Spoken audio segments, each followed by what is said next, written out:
Sua alegria me faz feliz. É isto. Porque olha só o negócio aqui. Paulo não estava triste por si. Paulo ficou triste por causa do seu irmão, de Epafrodito. Epafrodito não estava triste pelo que estava acontecendo com ele. Epafrodito estava triste pelo que os irmãos estavam sentindo por saber que ele estava doente.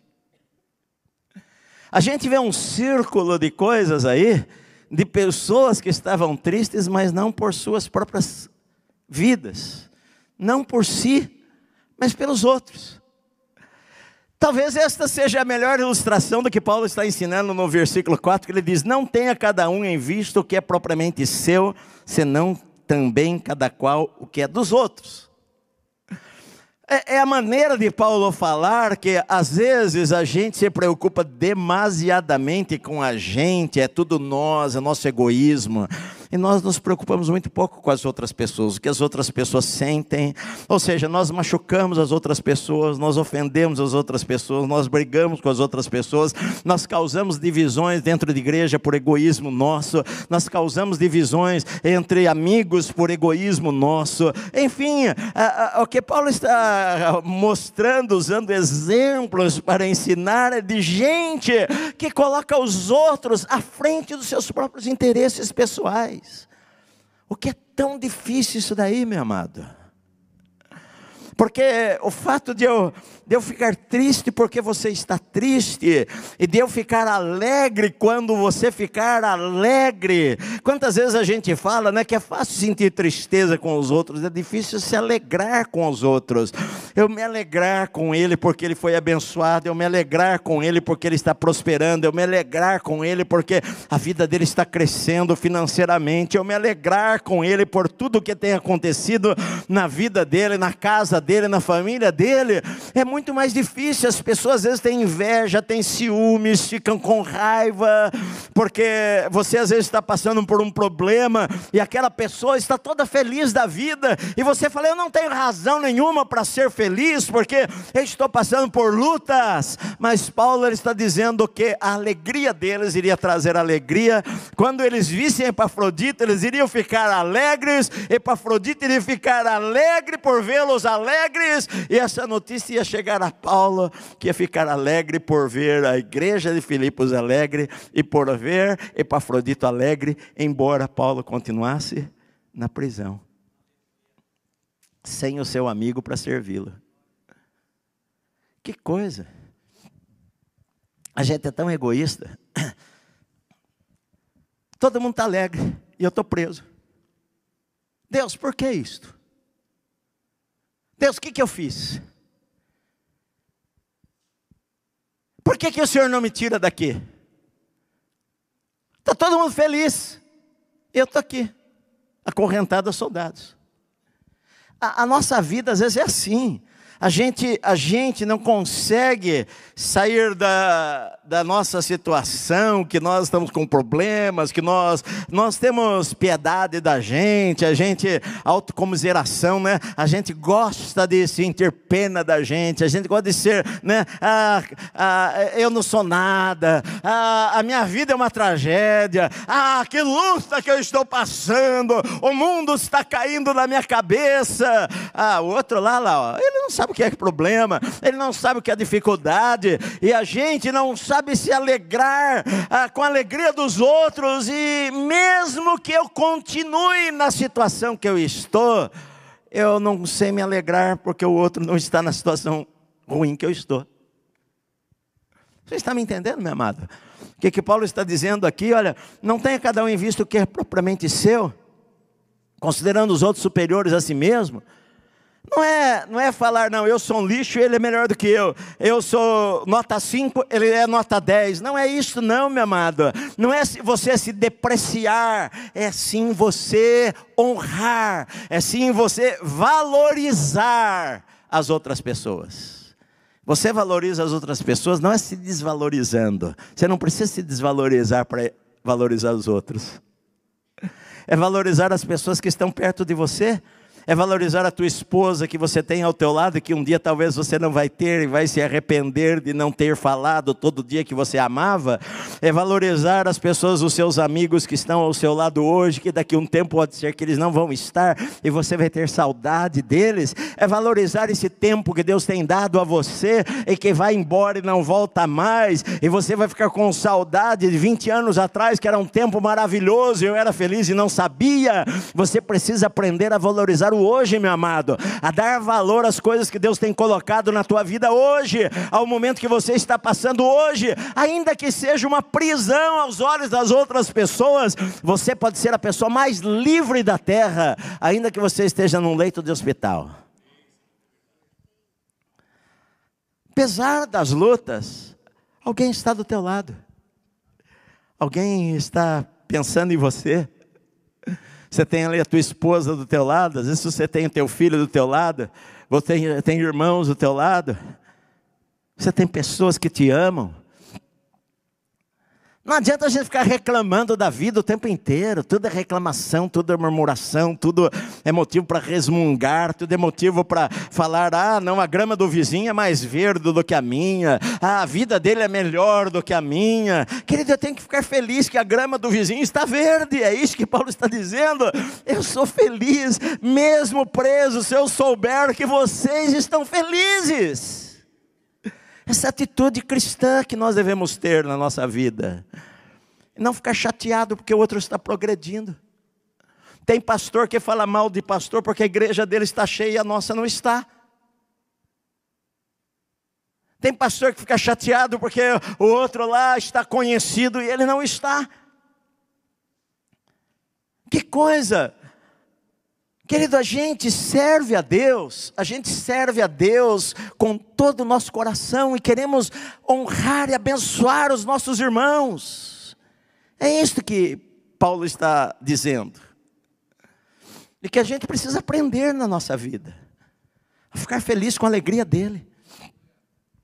Que bênção são os filhos do meu irmão. Puxa, eu estou passando um problema com meu filho, mas que bênção que é o filho dele. Que bênção que é a vida do meu irmão financeiramente, que o Senhor está abençoando ele. Estou passando por algumas dificuldades, mas eu louvo a Deus porque ele está sendo abençoado. Estou feliz com isto. É aprender a ser feliz com o que acontece com os outros, independente do momento que eu estou. Sabe por quê, meu amado? Porque quando nós fazemos assim, eu garanto para você que você vai ser mais feliz. Você vai ser mais feliz. As prisões não vão tirar a tua alegria, como não tirou a alegria de Paulo. As cadeias não vão tirar a tua alegria, como não tiraram a alegria de Paulo. Na verdade, as prisões vão ser uma oportunidade para que os soldados romanos se convertam ao Senhor e para que cartas sejam escritas para abençoar vidas. Milhares de anos, 2000 anos depois, e milhares de pessoas em línguas, centenas de línguas diferentes, só porque Paulo está preso ali naquele lugar e que no momento da situação a gente não entende, não tem as respostas e não sabe os porquês das coisas, mas nós servimos a um Deus que sabe cada detalhe da nossa vida, meu amado, que nada acontece por acaso, e até mesmo os infortúnios, mesmo as coisas que aos nossos olhos humanos é ruim, Deus de alguma maneira vai transformar aquele mal em bem. Eu creio nisso, que todas as coisas cooperam para o bem daqueles que amam a Deus. Amém?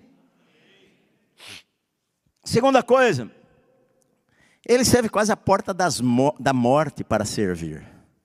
As portas da morte, Paulo usa esta palavra, e ele diz que por causa da obra de Cristo, chegou às portas da morte, se dispôs a dar a própria vida. Quanto que vale a tua vida, meu amado?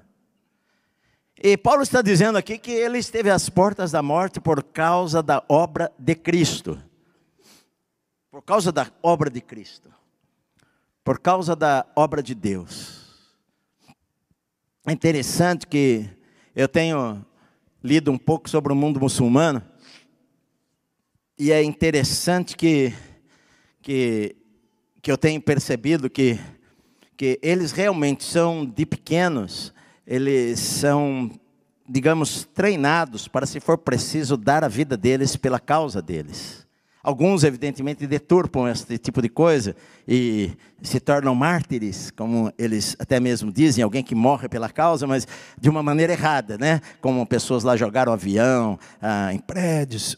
Evidentemente que as pessoas não apoiam esse tipo de coisa, mas é o fato de se dedicar a algo, o fato de eu estar disposto a dar a minha vida por uma causa, e que às vezes o cristão não tem esta disposição.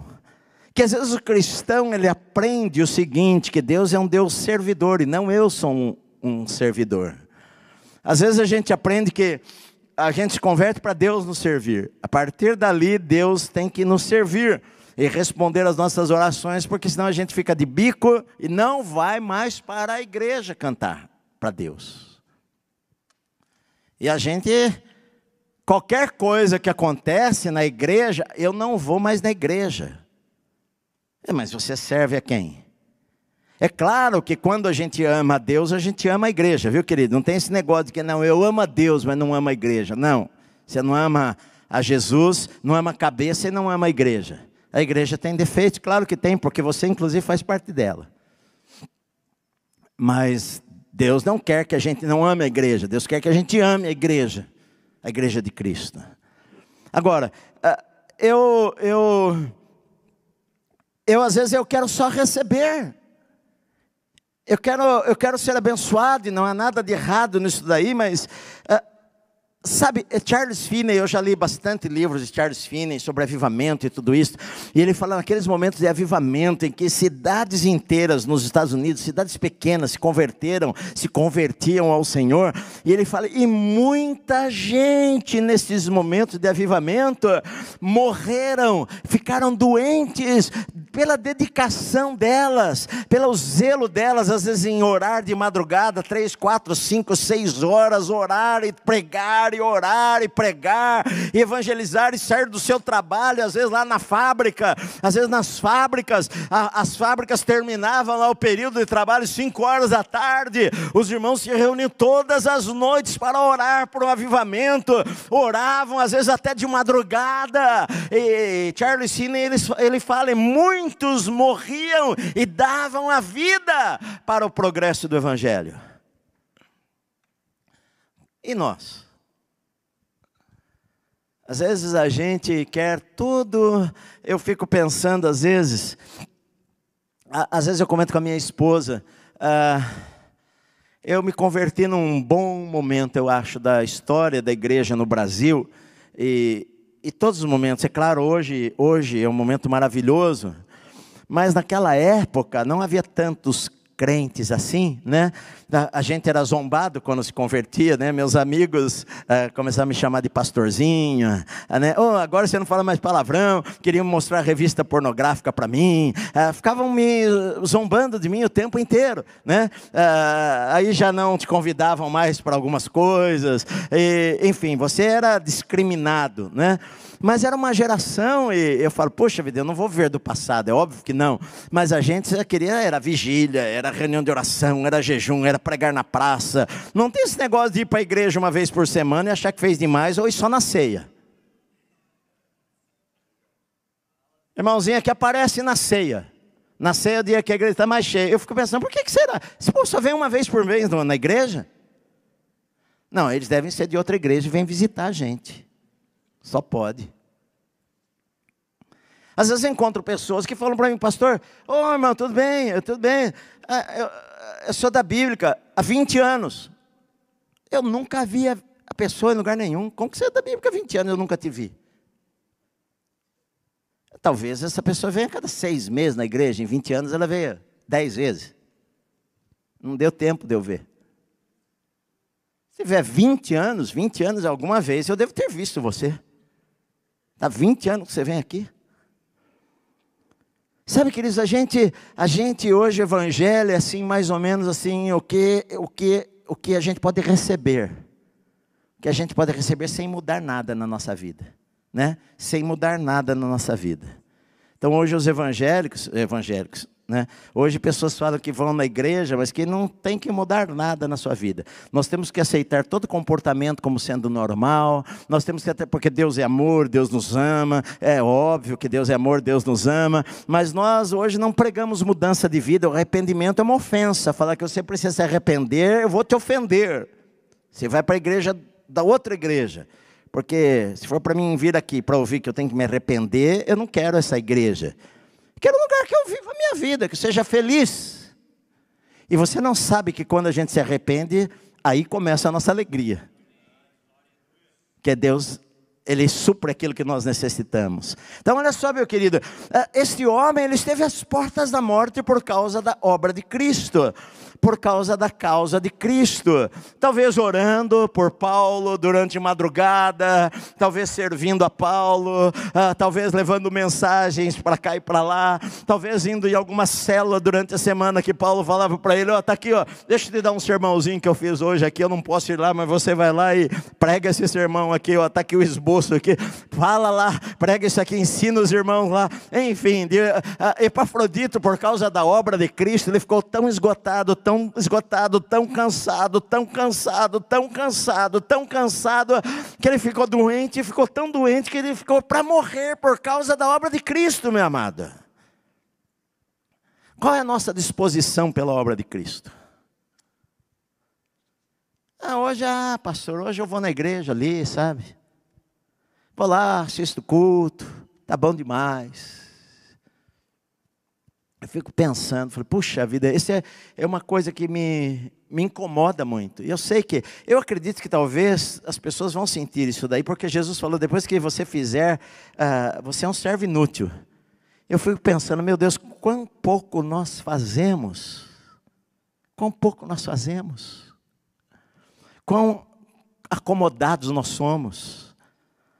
Quão nós corremos atrás das nossas coisas, da nossa vida, dos nossos interesses, do nosso dinheiro, do nosso descanso, do nosso entretenimento, das coisas da nossa vida. E buscamos, é difícil achar alguém que fica doente por causa da obra de Deus. É difícil você achar alguém que fica doente porque serve a Cristo. A gente fica doente de coisa nenhuma, a gente fica doente de comer demais. Fica doente de dormir demais. Comer bolo demais, pudim demais. Aí a gente fica doente.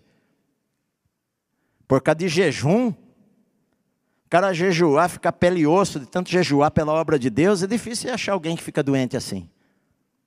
Hoje a gente fica doente por comodismo nosso. Só para terminar, que eu tenho que terminar, a terceira coisa. Paulo fala aqui no versículo 29, recebei, pois, no Senhor. Olha só, essa palavra no Senhor, na verdade, Paulo está dizendo, recebei como vocês recebessem a Cristo, se ele estivesse chegando aí.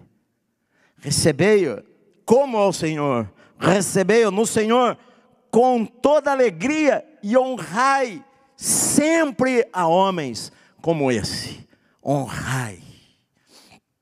É a cultura da honra que nós precisamos. Honrar pessoas que nos abençoam. Honrar pessoas que nos abençoam. Nós precisamos aprender isso daí. Sabe, uma das coisas que a gente vê muito na casa de Deus é ingratidão. Ingratidão. Você não faz nada para que alguém seja grato a você, mas não seja ingrato pelas coisas que as pessoas fazem por você. Não vire as costas para as pessoas que um dia abençoaram a tua vida. Você está me entendendo, meu amado? Que Deus quer que a gente aprenda a honrar as pessoas. Me lembro, eu estava nos Estados Unidos, eu vou lá para a reunião, às vezes, da Oral Roberts, uma vez por ano, e fico 3 dias lá na universidade, e a gente fica lá, conversa o dia inteiro com o presidente da universidade, e ora juntos, enfim, almoça, toma café, janta juntos, tudo, durante 3 dias, uma vez por ano. E Eu me lembro quando o Oral Roberts ainda estava vivo, ele estava muito doente, a Tulsa é uma cidade que neva bastante. Muitas vezes eu fui para Tulsa, estava lá 15 graus negativo, muita neve, enfim. Então ele se mudou lá para a Califórnia. A Califórnia é um estado mais quente. Ele se mudou lá para baixo, depois entre Los Angeles e San Diego, um clima mais quente, ele já com 80 e tantos anos de idade.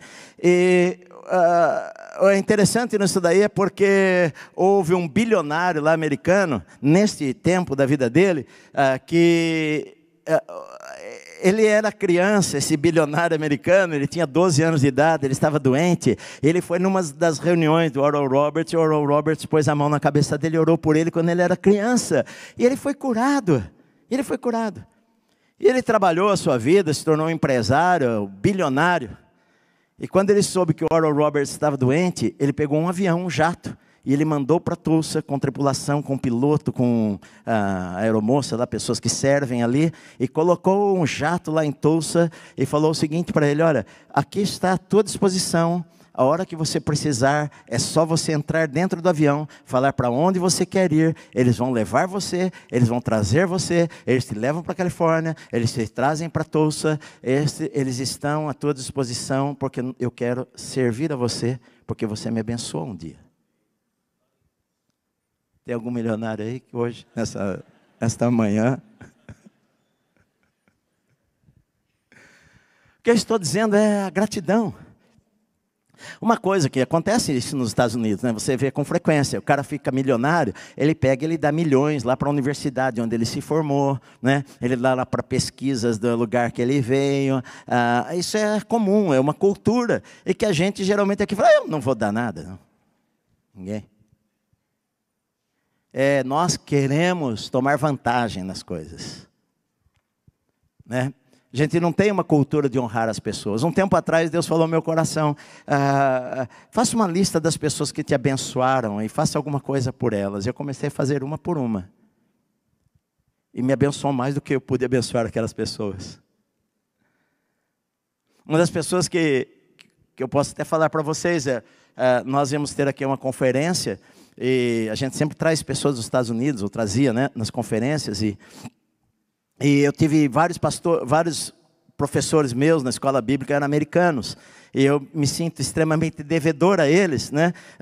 Só que o que acontece é que todos os meus professores americanos morreram, com exceção de um casal que mora nos Estados Unidos, que se aposentou, deixou, né? Foram missionários muitos anos no Brasil, depois foram missionários no Chile muitos anos, e estavam nos Estados Unidos. E eu me lembrei deles, eu falei: puxa, eu preciso trazê-los aqui. Além do que eles me abençoaram muito, eles podem abençoar os irmãos da nossa escola também. Então nós os convidamos, e eles vieram para cá, e nós os trouxemos. E ela falou, a Leslie, né? A Leslie Royer, falou no Shine para as mulheres aqui. Eles deram aula na nossa escola bíblica aqui, uns 15 dias aqui, ficaram aqui, deram aulas aqui na escola. Fizemos um almoço, né? Acho que a Rosângela, nós fizemos um almoço aqui, convidamos alguns alunos deles, como Ademar de Campos e tantos outros amigos que foram alunos deles, eram amigos deles. Pastor Carlos Alberto Bezerra, Comunidade da Graça, eles estiveram lá com eles, que eram muito amigos. Enfim, eles ficaram aqui no Brasil, e muita gente quis levaram para Curitiba, levaram para cá, levaram para lá.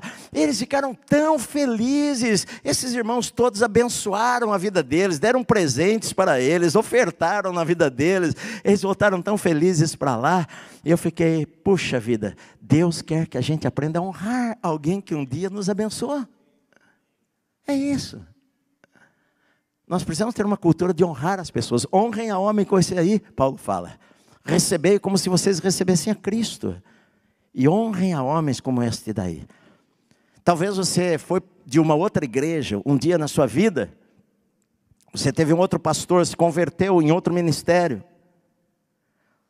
Talvez seja bom um dia você pegar e escrever uma carta para esse pastor. Querido pastor, hoje eu não estou mais aí, eu estou em tal igreja, servindo a Deus lá. Mas eu queria dizer que eu fui salvo, porque você pregou o evangelho para mim. Eu sou grato a Deus por você, pela tua vida, que o Senhor te abençoe cada dia mais. A atitude de honrar as pessoas agrada a Deus, meu amado. Você está me ouvindo? Agrada a Deus. Faça isso. Você vai ver que você vai ser muito mais feliz em dar do que quando você foi feliz em receber alguma coisa. É o que Paulo fala. Honrem a pessoas como essas daí. Amém?